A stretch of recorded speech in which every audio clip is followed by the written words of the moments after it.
Hola, buenas noches, queridos amigos del Instituto de Biblia. Mi nombre es Eduardo Díaz y es un placer, es un gusto enorme para mí estar nuevamente con ustedes en una nueva clase virtual del Instituto de Biblia.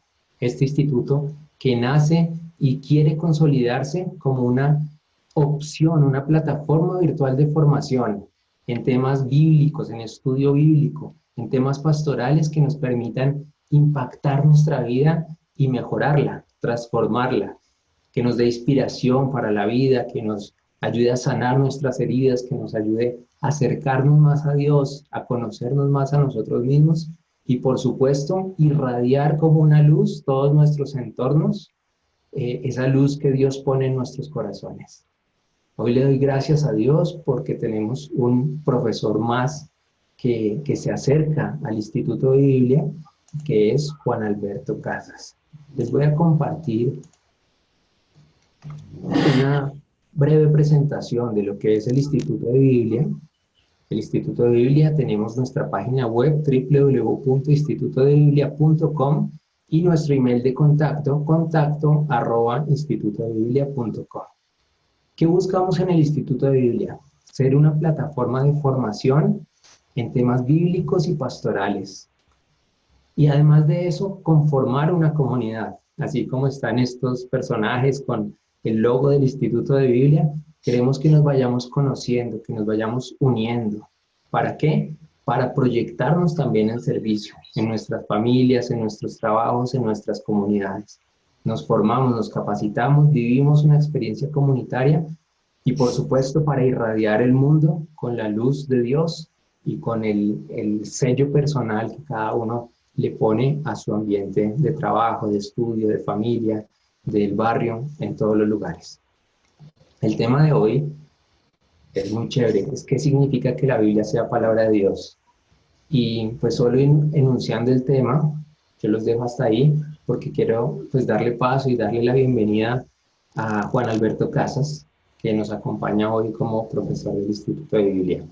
Juan Alberto, buenas noches, bienvenido al Instituto de Biblia y, y te presento a estas personas que tú ves ahí los nombres, Bellanet, Alejandra, Ángela, Carlos, Cecilia, David, Elsie, que tenemos sed de la palabra de Dios, de capacitarnos. Fabio, Fernando, Fanny, Isabel, Humberto, Elena, Lidia, y discúlpenme si algunos de ustedes no los menciono, pero créannos que son parte de este proyecto, de esta comunidad del Instituto de Biblia. Juan Alberto, buenas noches y bienvenido al Instituto de Biblia. Bueno, Eduardo, buenas noches y te agradezco inmensamente por esta invitación, por permitirme estar aquí, pues compartiendo con todos ustedes. Buenas noches también a todos quienes están conectados aquí. De verdad que esta es una experiencia fantástica porque nos permite, como Eduardo lo comentaba hace un momento, pues hablar de comunidad a pesar de las distancias. Gracias a Dios la tecnología ha generado unas dinámicas interesantísimas y nos permite estar cerca, en medio de la distancia misma, pero encontrarnos en torno a este tesoro maravilloso que es la palabra de Dios. Eduardo, no sé si tú me dirás si iniciamos o... Sí, Juan Alberto, adelante, si te parece. Arranquemos con una oración Perfecto. y iniciamos. Entonces, en el Bueno, nombre del Padre, del Hijo, del Espíritu Santo. Amén. Papá Dios, te doy gracias por este día de vida que nos has permitido vivir. Y gracias por tenernos aquí en este preciso lugar, con sed en el corazón de conocer más de tu palabra. Encomiendo este espacio a Juan Alberto, a todos los sistemas técnicos que nos permiten disfrutar esta clase y que también no cada uno de nosotros tengamos oídos de discípulos para escuchar lo que tienes que decirnos hoy, para ahondar en ese misterio de la Biblia como palabra de Dios. Te entregamos nuestras situaciones personales, nuestras preocupaciones y intercedemos por todas aquellas personas que están pasando por situaciones muy difíciles de desolación, de tristeza, de soledad, para que tú también permitas que alguien, ojalá nosotros mismos lleguemos a ellos con abrazos, con esperanza, con palabras de consuelo. Te damos gracias por la vida de Juan Alberto, por su familia, y te pedimos que lo sigas bendiciendo en su ministerio como formador, como profesor, en todos estos temas bíblicos y pastorales. Amén. Amén. Gracias, Eduardo. Quisiera hacer extensiva este espacio de oración que Eduardo ha querido iniciar. Pues si vamos a hablar de las Sagradas Escrituras como palabra de Dios, pues podamos aprovechar también el texto bíblico como un modo de oración misma. Entonces, en ese ambiente de oración en el que ya hemos iniciado, les quiero invitar a que tomemos uno de los salmos. Cuando hablamos de los salmos, estamos hablando del cantoral y del oracional o del devocionario de Israel. Vamos a encontrarnos aquí con oraciones y clamores de todo tipo, súplicas, acción de gracias, alabanza, y en ese contexto nos encontramos también con algunos pensamientos sobre el modo como se reconoce la palabra de Dios en la historia misma del pueblo. Quisiera invitarles a que nos unamos en torno a uno de estos salmos, el Salmo 29. Dice así, si lo tenemos en nuestras casas, si tenemos nuestra Biblia, ya sea impresa o en el celular, para que podamos seguir el texto mismo en ese ambiente de oración en el que hemos iniciado. Dice así el texto: rendid al Señor, hijos de Dios, rendid al Señor gloria y poder, rendid al Señor la gloria de su nombre, postraos ante el Señor en esplendor sagrado. Voz del Señor sobre las aguas, el Dios de la gloria truena, es el Señor sobre las muchas aguas. La voz del Señor con fuerza, la voz del Señor con majestad, la voz del Señor que desgaja los cedros. El Señor desgaja los cedros del Líbano, hace brincar como un novillo al Líbano y al Sarión como una cría de búfalo. La voz del Señor que afila llamaradas, la voz del Señor que sacude el desierto, sacude el Señor el desierto de Cadés. La voz del Señor que estremece las encinas y las selvas descuaja, mientras todo en su templo dice gloria. El Señor se sentó para el diluvio, el Señor se sienta como Rey eterno. El Señor da el poder a su pueblo, el Señor bendice a su pueblo con la paz. Gloria al Padre y al Hijo y al Espíritu Santo, como era en el principio, ahora y siempre, por los siglos de los siglos. Amén. ¿Qué estamos encontrando en este salmo que se establece como el mejor pretexto para hablar sobre palabra de Dios? Estamos encontrando una sensibilidad profunda de aquella persona que compuso este escrito, muy seguramente algún levita, algún sacerdote que está cercano al templo de Jerusalén, y está encontrando algo interesante. Si nos fijamos, hay un estribillo que se está repitiendo una y otra vez a lo largo del salmo. De hecho, se repite 7 veces. Y esto ya es una clave de comprensión en el mundo de la Biblia. Cuando encontramos ciertos números en particular, esos números van a encerrar un significado muy profundo. En este caso, el número 7 nos está hablando de plenitud. Y es una plenitud de este estribillo que está diciendo la voz del Señor, la voz del Señor. En hebreo es kolá yevá, la voz del Señor. 7 veces aparece esta expresión, la voz del Señor. Eso nos permite entender que es un salmo dedicado a la palabra misma de Dios, a un Dios que se está comunicando con el pueblo.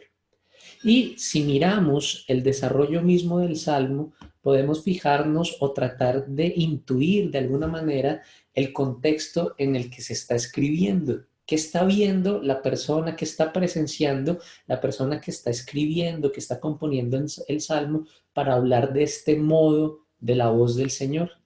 Si nos fijamos, empezamos en el versículo 3, la voz del Señor sobre las aguas, el Dios de la gloria truena, el Señor sobre muchas aguas. Encontramos la presencia de entrada de un elemento de la naturaleza, el agua. y el agua está vinculada al trueno. Tal vez, por ejemplo, yo tengo la versión de la Biblia de Jerusalén, tal vez el título que ponen los editores de la Biblia nos puede dar una clave de comprensión de lo que está sucediendo aquí en torno al agua, al trueno, a la voz del Señor. En la Biblia de Jerusalén, el editor titula este salmo Himno al Señor de la tormenta. Entonces, lo que estamos encontrando aquí es una referencia a la lluvia que se avecina con truenos, una tormenta en todo el sentido de la palabra, pero que empieza a ser leída por el salmista como una expresión de la voz de Dios, de la palabra misma de Dios. Si ustedes siguen leyendo, van a encontrar precisamente esa percepción de la voz de Dios que se dirige al pueblo precisamente mediante la tormenta que se avecina. Ustedes pasan al versículo 4, la segunda expresión de voz del Señor, dice con fuerza, y voz del Señor con majestad. Versículo 5, voz del Señor que desgaja los cedros, el Señor desgaja los cedros del Líbano. Imagínense, así habrá sido el rayo que ha caído, que está desgajando los cedros. Cuando se ubican los cedros del Líbano, uno puede ubicar la tormenta al norte. Uno puede, en el mapa que ustedes tienen en sus Biblias, pues podrán vislumbrar la región del Líbano al norte de Tierra Santa y parece ser que se está avecinando. ¿Sí? Entonces aquí estamos presenciando esa tormenta sobre los cedros del Líbano. Seguimos leyendo y dice, hace brincar como un novillo al Líbano y al Sarión como una cría de búfalo. Así sería el trueno tan impresionante que acaba de sonar, que salta, así como salta el animalito del susto, está saltando la tierra ante la sorpresa misma del ruido que se está haciendo como tal. El Señor, la voz del Señor, versículo 7, afila llamaradas, el Señor sacude el desierto. Entonces ya parece ser que se está aproximando la tormenta a Jerusalén. Muy seguramente el salmista está escribiendo desde alguna de las montañas cercanas a Jerusalén y está viendo cómo se aproxima esa tormenta. Y hago un paréntesis aquí en torno a la importancia del agua y especialmente de la lluvia en la región de Jerusalén. Nos encontramos muy cercanos al desierto de Judea. Hay ocasiones en las que en esta región llueve solamente 30 días en el año. Entonces eso hace que la recolección del agua tenga que ser pues un ejercicio necesario para la supervivencia y la lluvia es vista como una bendición en medio de una zona desértica como esta. Entonces esa bendición se está viendo venir en forma de esa tormenta. Ustedes siguen leyendo la voz del versículo 8.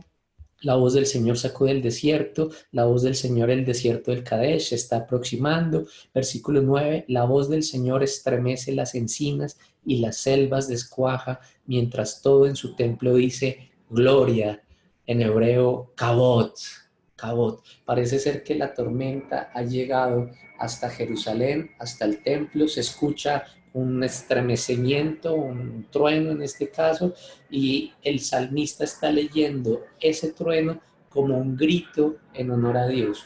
Gloria, gloria. ¿Qué está en el fondo de esta lectura que está haciendo el salmista de la voz de Dios presente en la tormenta? Pues ante todo hay una convicción profunda del pueblo de Israel detrás de este texto y este himno propiamente.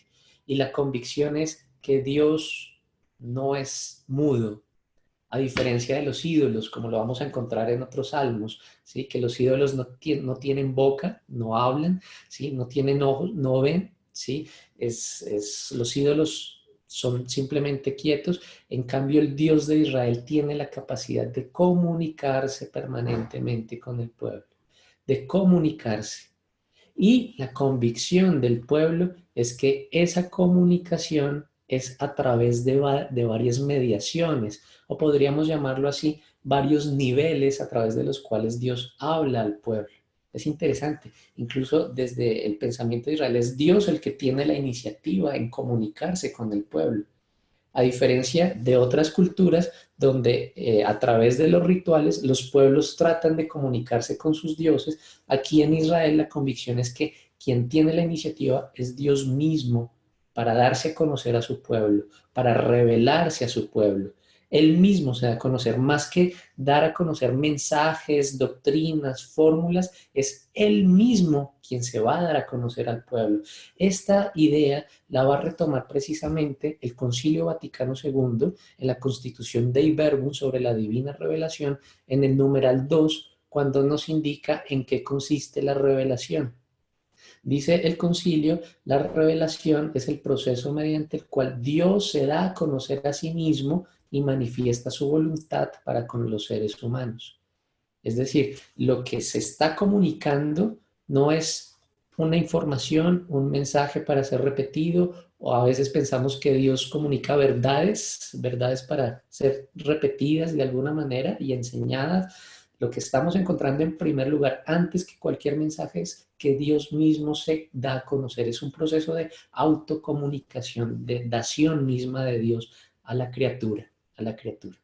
Y en ese proceso de darse a conocer, el pueblo de Israel tiene la convicción que el primer nivel a través del cual Dios se comunica es la naturaleza misma. Y eso es lo que está detrás de este salmo. A través de una expresión de la naturaleza como la lluvia, el salmista está reconociendo que hay palabra de Dios ahí, que Dios está dando a conocer de alguna manera. Entonces, esto nos permite hablar de varios niveles de la palabra de Dios. Nos permite hablar de varios niveles.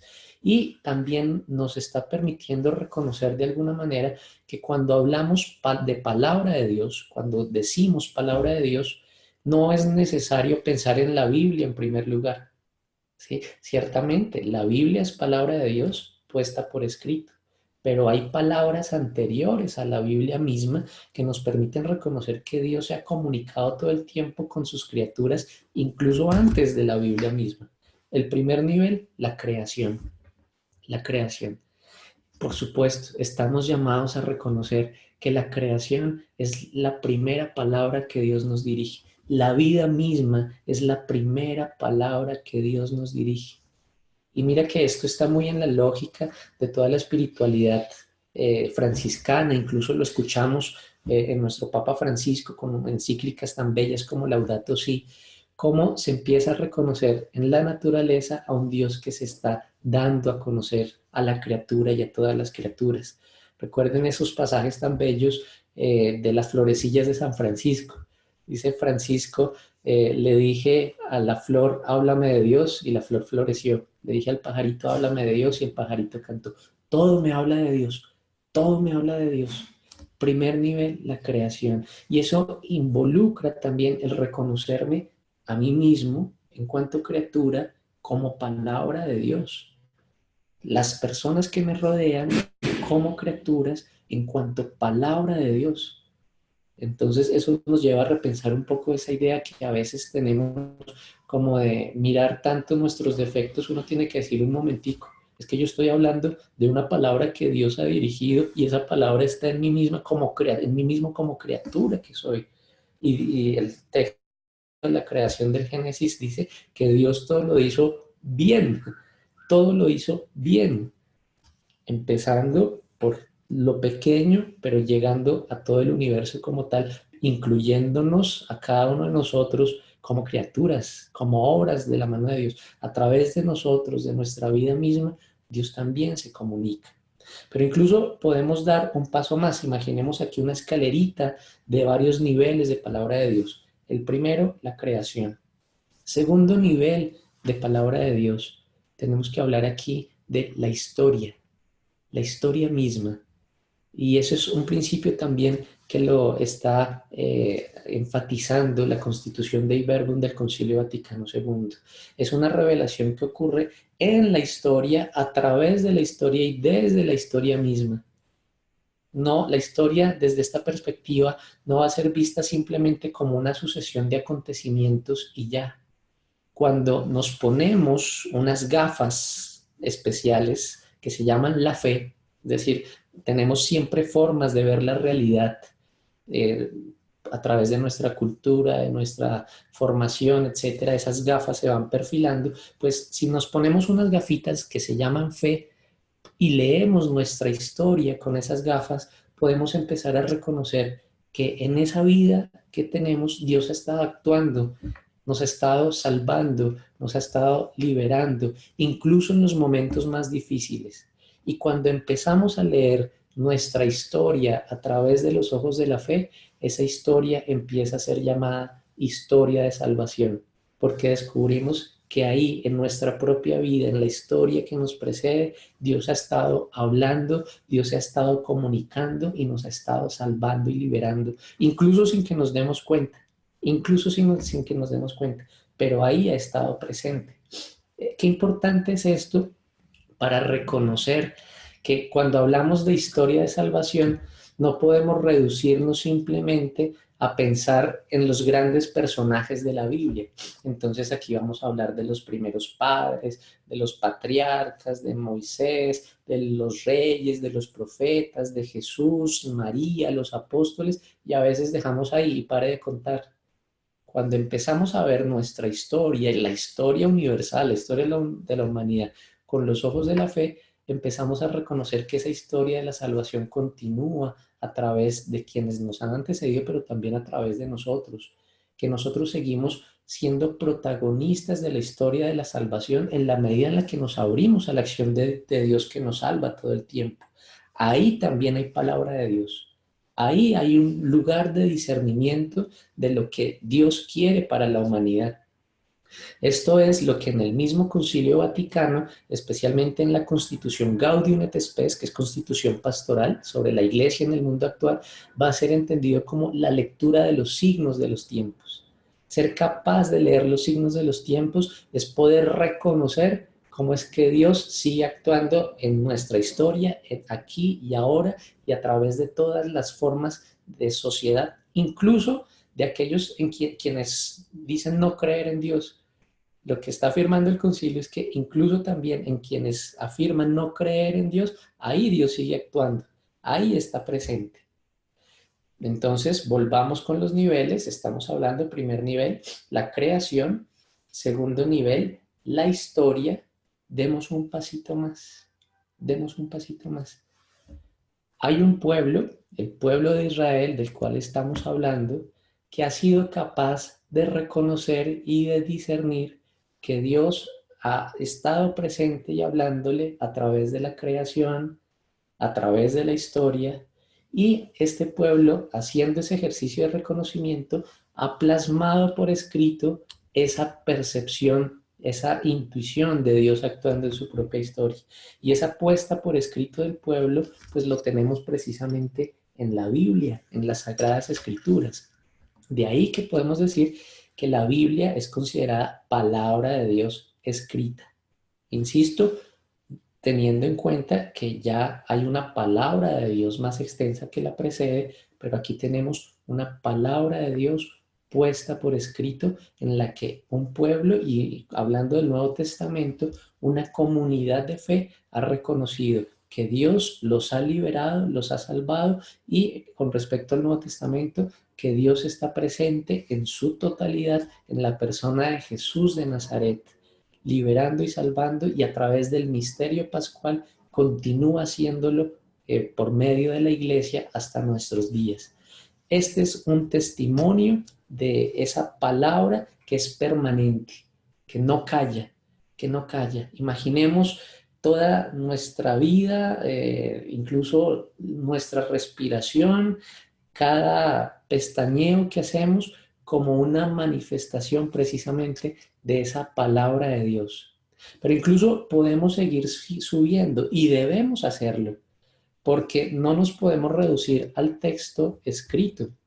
Esto es una aclaración que vamos a encontrar en un texto bellísimo del Papa Benedicto XVI, que es Verbum Domini.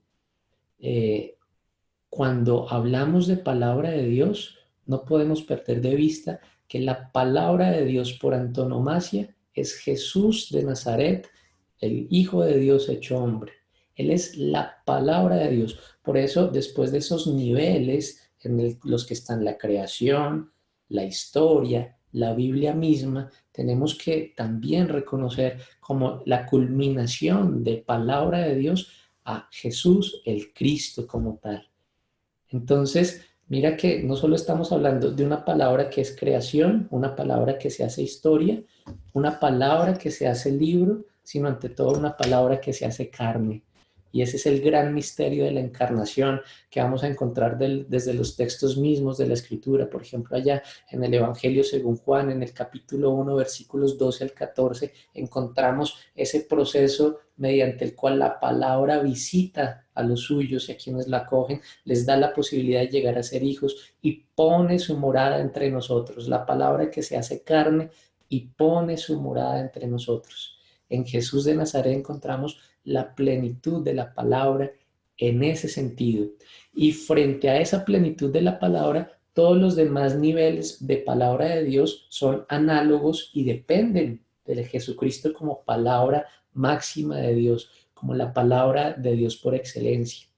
De hecho, si vamos al Nuevo Testamento y buscamos uno de los últimos textos de la colección epistolar, vamos al capítulo 1, versículo 1 y siguiente de la carta a los Hebreos. Hebreos, capítulo 1, versículo 1 y siguientes, vamos a encontrar precisamente esta convicción. Dice así: muchas veces y de muchos modos habló Dios en el pasado a nuestros padres por medio de los profetas. Muchas veces y de muchos modos habló Dios en el pasado a nuestros padres. Claro, los modos que estamos hablando aquí: la creación, la historia, la Biblia, el texto escrito como tal, dice por medio de los profetas, es decir, a través de personas que encarnan esta misma palabra de Dios. Versículo 2: en estos últimos tiempos nos ha hablado por medio del Hijo, a quien instituyó heredero de todo, por quien también hizo los mundos, el cual, siendo el resplandor de su gloria, impronta de su sustancia, y el que sostiene todo con su palabra poderosa, después de llevar a cabo la purificación de los pecados, se sentó a la diestra de la majestad en las alturas. Inicio versículo 2: en estos últimos tiempos nos ha hablado por medio de su Hijo. Esta es la convicción que estamos encontrando aquí como culmen de los niveles de palabra de Dios. Jesús, el Cristo, como expresión máxima de palabra de Dios. Ahora bien, si miramos la persona misma de Jesús, podemos encontrar que la encarnación hace que el lugar de encuentro con la palabra sea lo que el Evangelio según Juan llama la carne. Dice, el Logos, la palabra de Dios, se hizo carne y puso su morada entre nosotros. Los padres de la iglesia, que son los primeros pensadores en la historia del cristianismo, los primeros teólogos en la historia del cristianismo, han llegado a interpretar esta encarnación en dos grandes dimensiones. Una dimensión particular y concreta, hablando de la encarnación de la palabra en Jesús de Nazaret, en la concreción de la vida y de que es Jesús mismo, pero también llegan a afirmar de una manera más amplia que la palabra se hace carne en todo lo que es carne, en todo lo que es carne. Entonces aquí nos tenemos que preguntar, bueno, ¿y qué es carne? Lastimosamente, hay algunas vertientes del cristianismo que han llegado a insistir en que la carne es símbolo del pecado, del oscuro, de aquello que nos aleja de Dios, y tal vez hace falta que se lea un poco mejor el cuarto evangelio, el prólogo del cuarto evangelio, que se dice que la palabra se hace carne. ¿Qué es la carne aquí? La carne es toda dimensión criatural. Todo lo que es criatura es una expresión de esa carne, es una manifestación de esa carne. Todo aquello que es frágil, que es finito, que es limitado, que es creado, es expresión de esa carne. Entonces, cuando decimos desde el cuarto evangelio que la palabra se ha hecho carne, estamos descubriendo que para encontrar a Dios, a la palabra, lo que debemos hacer es abrir los ojos y contemplar su presencia en toda la carne que nos rodea y en nosotros mismos, que somos carne como tal, que somos frágiles, débiles criaturas como tal. Pues Dios aprovecha la realidad criatural para manifestarse y para hablar para hacer palabra como tal, ¿sí? Para escuchar la palabra de Dios es importante abrir ojos y oídos y estar atentos a todo aquello que es carne, que se convierte en santuario y diafanía de la palabra misma de Dios. Eso nos lleva también a pensar que en la fragilidad y la vulnerabilidad misma de la palabra. Si encontramos la palabra en la carne y la carne es vulnerable en sí misma, hasta el punto de que en la persona divina del Señor Jesús fue crucificado de alguna manera, fue crucificado. Es decir, tenemos una palabra silenciada y silenciada por el egoísmo humano. Eso nos permitiría pensar que también en una dimensión frágil de la palabra, en que la palabra puede ser silenciada, en que la palabra puede ser manipulada. Y por eso vamos a encontrar tantas expresiones de fundamentalismo, no solo fuera del catolicismo, incluso dentro del mismo catolicismo. Es decir, todos aquellos intentos de querer hacerle decir al texto bíblico o a la palabra en todas sus dimensiones aquello que realmente no quiere decir. Por eso, frente a la palabra, la primera actitud que desde el mismo pueblo de Israel está llamado a asumir es la actitud profunda de escucha. Hasta el punto de que uno de los mandamientos centrales de Israel, ustedes lo encuentran en el libro del Deuteronomio, en el capítulo 6, versículo 4, es: escucha Israel, Shema Israel, escucha Israel. Por supuesto, si Dios es palabra que se comunica, pues la actitud mía como criatura ante esa palabra es estar dispuesto a escucharla todo el tiempo. De hecho, yo no puedo llevar a cumplimiento los 613 preceptos, si soy judío, los 613 preceptos de la Torá, es decir, del Pentateuco, de los 5 primeros libros de la Biblia, si no desarrollo en mí mismo esa capacidad inicial de escuchar la palabra. Si Dios habla a través de la creación, a través de la historia, a través de la Biblia, a través de Jesús, pues ¿qué se espera de mí? Que sea capaz de abrirme a esa palabra a través del sentido de la audición. Dios me está hablando todo el tiempo. ¿Cómo estoy acogiendo esa palabra? ¿Cómo la estoy escuchando? ¿Y cómo estoy actuando en retribución a esa palabra, en consecuencia a esa palabra? Ahora bien, podríamos hablar de un eje transversal en todos estos 4 niveles que hemos visto. ¿Cuál es aquella realidad que me permite entender que la creación es palabra de Dios, que la historia es palabra de Dios, que la Biblia es palabra de Dios, que Jesús es palabra de Dios? ¿Quién me dice a mí que estas realidades son palabra de Dios? Pues aquí tenemos que recurrir a una instancia que va a ser importante en esta definición: la comunidad. En el caso del Antiguo Testamento, pues va a ser la comunidad del mismo pueblo de Israel. En el caso del Nuevo Testamento va a ser la comunidad seguidora de Jesús, la comunidad cristiana, la misma iglesia como tal. Esto nos permite entender el énfasis que en el magisterio de la iglesia lo vamos a encontrar incluso en el Concilio Vaticano II, en la misma constitución de la que les hablo, en la constitución de Ibernum, la importancia que se le da a la tradición. Es gracias a la tradición de la iglesia que entendemos que estos niveles de los cuales yo les he comentado pueden ser leídos como palabra de Dios que se dirige a todo ser humano. Es gracias a esa mediación. Claro, cuando pensamos en el canon de las escrituras, es decir, en el listado de los libros considerados inspirados, ¿quiénes son aquellos que hacen esa consideración a través de los ojos de la fe? Precisamente la comunidad creyente, la comunidad cristiana.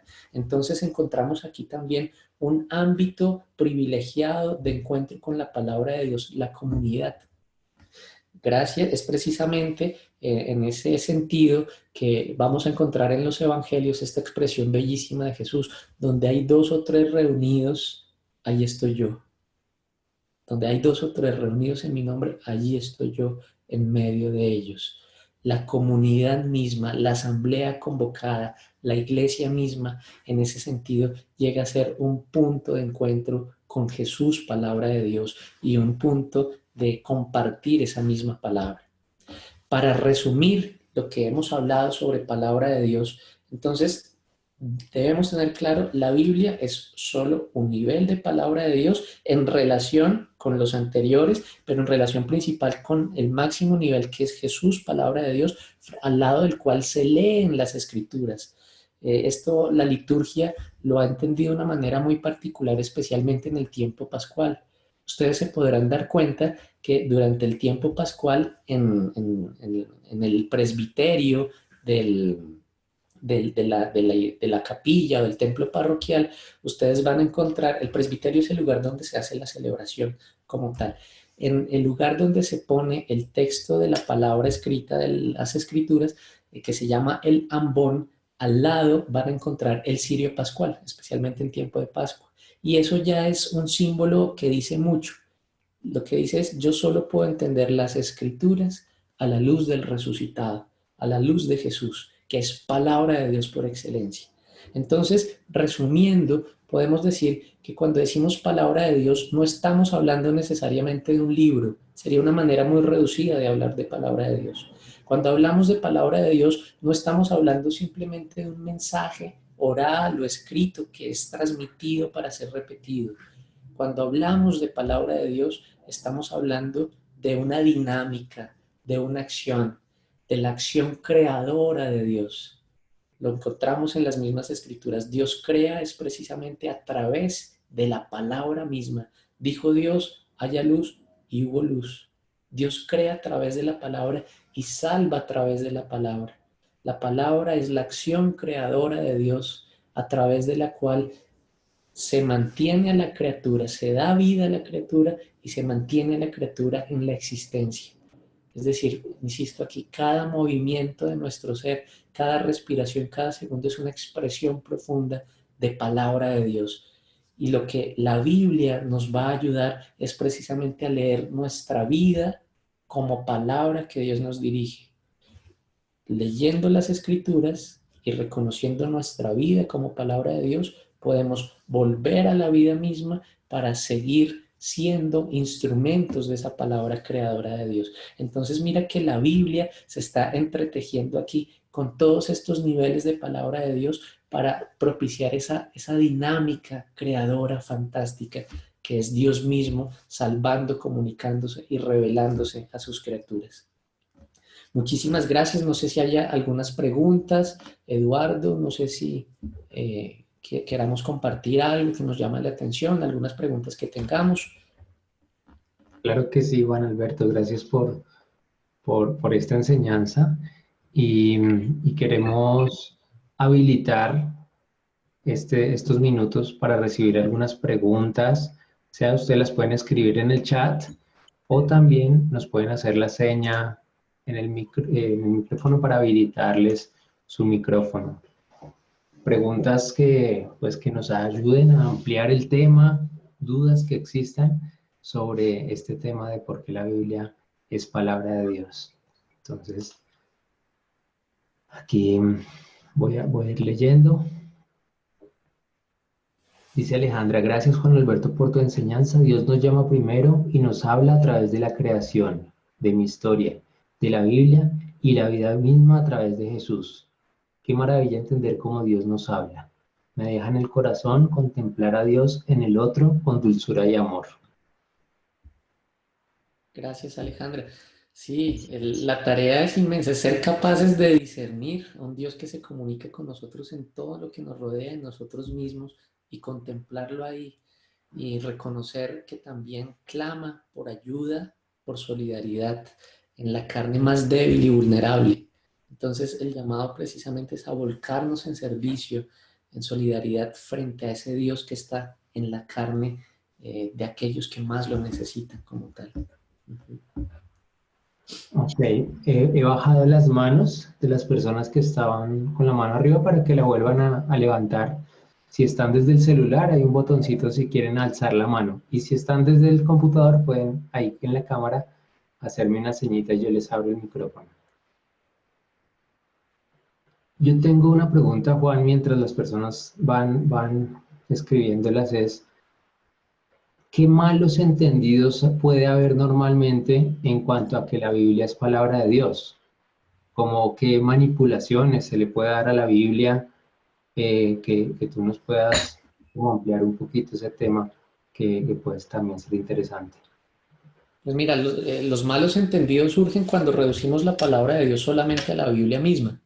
Esta es una diferencia, por ejemplo, que existe entre la teología de la Iglesia Católica y algunos grupos no católicos, cristianos no católicos, que, por ejemplo, después de proclamar el texto, empieza, esta es la palabra de Dios, etcétera, como si la palabra de Dios se redujera simplemente al libro como tal y se perdiera toda la riqueza de la palabra que nos rodea. ¿Sí? Aquí hay una aclaración importante cuando pensamos en el texto.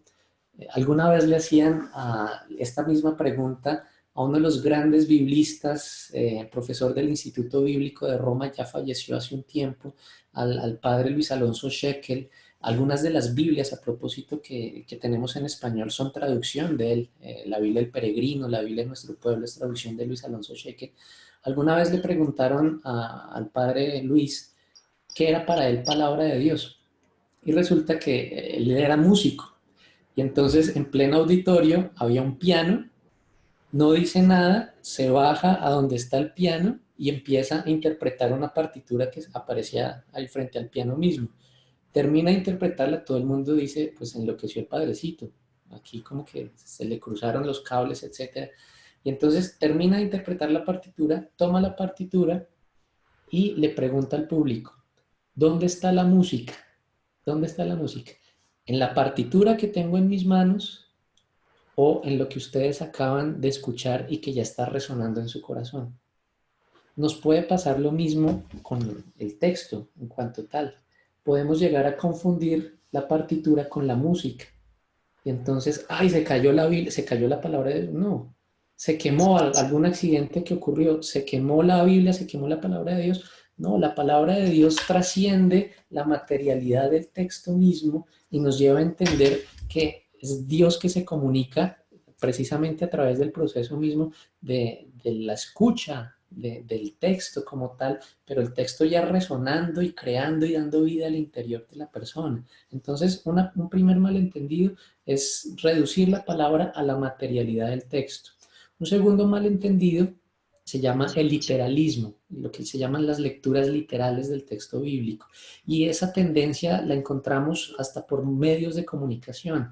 El hecho de querer tratar de demostrar que todo lo que dice la Biblia es científicamente comprobado y que así sucedió tal cual, se historizan los textos, cuando olvidamos que aquí estamos encontrándonos relatos e historia leídos a través de los ojos de la fe. Y entonces los ojos de la fe nos transmiten unas perspectivas que tal vez el científico no pueda encontrar. Son varios niveles de verdad en ese sentido. Les pongo un ejemplo. Cuando yo digo el día en que conocí a mi esposa, ese día se me movió el piso. Estoy hablando en un nivel de verdad que no es necesariamente el científico, ¿sí? Porque entonces alguien puede llamar a un geólogo y el geólogo hace la medición de los movimientos de placas tectónicas y va a decir, no, aquí no pasó nada, no se movió el piso, pero es que yo estoy hablando en otro nivel. Esta misma diferenciación la podemos encontrar también con respecto a los textos bíblicos. A veces querer literalizarlo todo, pues hace que pierda el sentido profundo de fe que tiene el texto mismo. Querer historizarlo, en realidad no es una práctica muy sana que digamos. En ese sentido podemos encontrar incluso programas de televisión que llegan a decir la Biblia científica o que los milagros se pueden demostrar. Mira, si se puede mostrar, deja de ser precisamente un texto de referente de la fe y se convierte en otro tipo de texto. ¿Sí? Aquí nos encontramos en otros niveles. Otro problema que podemos encontrar es el hecho de descontextualizar los textos de su contexto. Y cuando digo aquí contexto, puede ser contexto literario, es decir, qué dice antes, qué dice después el texto, porque aquí encontramos claves de comprensión del texto mismo, pero también puede ser contexto histórico, es decir, qué está sucediendo en la época en la que fue escrito, cuál era la forma de pensamiento de ese momento, cómo se comportaba la cultura, porque lo que podemos hacer, y ese es un error del fundamentalismo, podemos mirar una práctica cultural de determinado momento y pensar que lo podemos traer a nuestra vida cotidiana cuando han pasado 2000 o 3000 años después y estamos hablando de culturas diferentes. ¿Sí? La misma noción de familia, por ejemplo, en el Antiguo Testamento vamos a encontrar familias patriarcales donde el marido tiene varias esposas, etcétera. Eso no puede ser simplemente traído a nuestro presente porque es que la Biblia lo dice. No, es necesario un ejercicio profundo de discernimiento. ¿Cuál es, y eso lo dice el mismo concilio, cuál es la palabra de Dios y cuál es la palabra humana que está detrás del texto mismo? Sí, entonces son algunos de estos aspectos que es importante tener en cuenta. Relacionado con eso que estás diciendo, Juan, hay una pregunta de Viviana que dice, ¿cómo puedo identificar si lo que yo interpreto como mensaje de Dios viene realmente de Dios y no de mi propio pensamiento? Buenísima esa pregunta, Viviana. Mira, yo pensaría en varios niveles de comprensión o de discernimiento de esa palabra de Dios. El primer nivel nos lo presenta la Constitución del Gaudium et Spes del Concilio Vaticano II en el numeral 16, cuando hace referencia a la conciencia. La conciencia, dice el Concilio Vaticano, es el núcleo más íntimo y santuario del hombre en el que éste se encuentra a solas con Dios y cuya voz resuena y escucha en él, hablando de la conciencia. Entonces, si yo tengo una recta intención, estoy dispuesto a discernir, a escuchar la palabra de Dios en ese primer nivel, yendo incluso en una actitud orante como tal de discernimiento, pidiendo iluminación, puedo reconocer a una palabra de Dios que se dirige de alguna manera. Pero entonces damos un paso adicional para tratar de discernir ese elemento y es lo que yo les comentaba como elemento transversal en el discernimiento de la palabra de Dios, la comunidad, la comunidad. El discernimiento también de los signos de los tiempos, del modo como Dios actúa, tiene un referente eclesial fundamental. Es decir, yo puedo consultar a mi director espiritual, puedo consultar a la comunidad creyente de la que participo y puedo comunicarles, mire, tengo esta intuición. Entonces la comunidad misma puede darme luces para ese discernimiento de la palabra de Dios. Y por supuesto, dentro de la comunidad, la referencia al texto bíblico, porque entonces ya encontramos aquí lo que es el carácter de la inspiración. Un pueblo que reconoce que Dios está hablando en su historia y lo plasma, lo pone por escrito, nos están dando aquí unos criterios también de reconocimiento. Esto es palabra de Dios o esto no es palabra de Dios o esto tiene que ser continuamente leído y meditado. La respuesta no es inmediata, la respuesta no es automática. ¿Sí? Dios no es como el adivino que me dice, mire, de una tiene que hacer esto porque le va a pasar esto otro, sino que implica un ejercicio en el que nadie nos puede sustituir en primer lugar. Es el ejercicio y la responsabilidad cristiana de discernir la voluntad de Dios. En eso hay un ejercicio muy importante que lo hace parte de la tradición de la iglesia y es el examen de conciencia diario. En el examen de conciencia uno ya puede encontrar visos de esa palabra de Dios. Pues nos podemos preguntar siempre al final del día, Dios hoy me habló, ¿qué me dijo? ¿Qué me dijo a través de todo lo que me ha pasado, a través del encuentro con la palabra escrita? ¿Qué me dijo? Y la segunda pregunta, ¿y cómo le respondí a eso que me dijo? ¿Cómo le respondí? ¿Cuál es mi actitud y qué se espera de mí en adelante? Haciendo este ejercicio todos los días, uno puede crecer en la capacidad de discernimiento y se va haciendo cada vez más dócil a la escucha de la palabra. Es un ejercicio constante, constante. Gracias, Juan Alberto. Otra pregunta, ya estamos llegando a la final, al final por tiempo, pero Pedro Mejía pregunta, donde hay dos o tres reunidos en mi nombre, yo estoy en medio de ustedes. Esto es un texto de Mateo. ¿Sí? Con estas nuevas tecnologías, como esta reunión que estamos teniendo, ¿aplica la presencia de Dios? Él pregunta también, ¿orar el rosario virtualmente tiene esa validez de presencia de Dios? Y también pregunta más abajo si con estos medios virtuales podemos hablar, es como correcto hablar de comunidad. ¿Tú qué? Mira, yo pensaría, me remito aquí a uno de las fórmulas que aparecen en el credo. Creo en la comunión de los santos. Esto es fundamental para hablar de iglesia y de la eclesiología. Para, para pensar en la comunión que se establece, no es necesario simplemente una unión, un encuentro físico.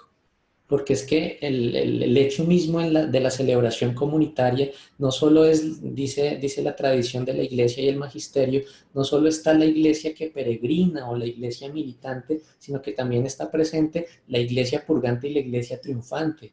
Es decir, están presentes quienes nos han precedido en la fe y que ya gozan del Señor en su plenitud. Y mira que no es necesariamente una relación física como tal, ¿sí? Entonces, desde esa lógica podemos pensar analógicamente que el hecho de estarnos encontrando aquí a través de la mediación, reflexionando en torno a la palabra, es también un modo de encuentro con el Señor que no sustituye para nada la dimensión sacramental de la fe. Sí, porque yo no me puedo confesar a través de un medio como estos, tampoco puedo recibir la comunión. Recordemos que el sacramento implica también una dimensión física de la materialidad del símbolo, de alguna manera. Pero el hecho de podernos encontrarnos en torno a esta reflexión, pues de alguna manera nos forma en comunidad. Mira que pienso aquí en este sentido, en los relatos, algunos relatos que leía del cardenal Nguyen Van Thuan, él ya falleció, él era cardenal de Vietnam y él estuvo muchos años en la cárcel, y en la cárcel en completa soledad. Y dice que él desde la cárcel, en completa soledad, celebraba la Eucaristía. Resulta que a escondidas le daban vino y entonces ponía en sus manos una gotica de vino y una moronita de pan y celebraba la Eucaristía y los consagraba. Y celebrando la Eucaristía, toda la comunidad se hacía presente, aunque no estuviera de forma física, pero estaba presente en su oración y en su celebración. Entonces mira que no nos podemos reducir simplemente a una relación física o presencial de alguna manera, sino que la fe nos permite pensar en la oración, es un acto de comunión profunda, así no esté la otra persona al lado, pero a través de la oración somos más cercanos unos con otros. Ahora la tecnología se presenta como una mediación interesante, también puede ser vista como una mediación para compartir la fe sin ningún problema. Esta frase de Mateo, donde hay dos o tres reunidos en mi nombre, allí estoy yo, también hace parte de la tradición del judaísmo rabínico. La encontramos también en la Mishnah, que es uno de los libros después de la Tanakh, después del Antiguo Testamento, para el judaísmo uno de los grandes referentes. Iba a decir, allá donde haya dos o tres reunidos, allá está la Torá en medio de nosotros. Entonces, mira que la reunión en torno a la Torá se convierte en el mejor pretexto para discernir la palabra de Dios de alguna manera. Gracias, Juan. Bueno, una pregunta más de Carlos Poveda. Dice, la tradición de la iglesia es fundamental para entender la palabra de Dios en la Biblia. Quisiera saber si la tradición es también palabra de Dios o hace parte de alguno de los cuatro elementos. Bueno, yo aquí me remito al Concilio Vaticano II y te invito, Carlos, a que lo mires también, especialmente la Constitución de Verbum, cuando habla de las fuentes de la palabra de Dios. Uno de los numerales es explícito al referirse a las fuentes de la palabra de Dios. Y el concilio va a decir, vamos a encontrar fuentes principales de la palabra de Dios, las escrituras y la tradición. Las escrituras y la tradición.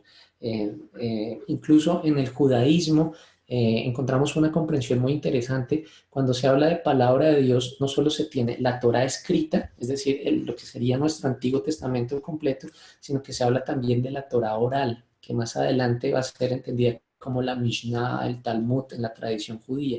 Y ambos van a tener el mismo nivel de palabra de Dios. En el caso particular de la Iglesia Católica, esto no es común en otras denominaciones, sino en la teología católica, la tradición es considerada también nivel de palabra de Dios en cuanto ayuda al discernimiento de los niveles anteriores de palabra de Dios. ¿Sí? Entonces, ahí el concilio en la Constitución de Iberbum nos va a hacer esta aproximación hasta el punto que van a decir, escritura y tradición son el alma de la teología. No puede haber teología sin tener en cuenta estas dos fuentes fundamentales de palabra de Dios, porque la tradición es criterio también de discernimiento de palabra de Dios. Muchas gracias. Juan Alberto, yo ya para finalizar te quiero hacer dos preguntas. Y esta primera se la quisiera hacer en algún momento a todas las personas que son alumnos del Instituto de Biblia. Y es esta, ¿qué ha significado en tu vida el estudiar la palabra de Dios, el estudiar la Biblia? ¿Qué ha significado en tu vida? Pues Eduardo, para mí estudio es una dimensión de algo mayor que es mi pasión por las escrituras. y sobre todo de poder compartir las escrituras y leerlas en comunidad. He encontrado en las escrituras un modo maravilloso a través del cual el Señor se comunica y el Señor sigue hablando en cada uno de los momentos de la vida. Y eso a mí me ha atravesado de lleno. Si me preguntas por qué, no lo sé. De la misma manera como si me preguntan que por qué me enamoré de la mujer con la que me casé. En el lenguaje del amor no hay tantas razones, sino experiencias profundas de decirme, no, me cautivó y me sigue cautivando y me sigue retando, y el encuentro no solo con el texto, sino con la vida que está detrás del texto, los relatos que están detrás del texto, me apasionan y me transforman, y es un proceso de aprendizaje continuo. Yo no puedo decir que conozco, sino que estoy aprendiendo todo el tiempo. Gracias. Muy inspiradoras esas palabras.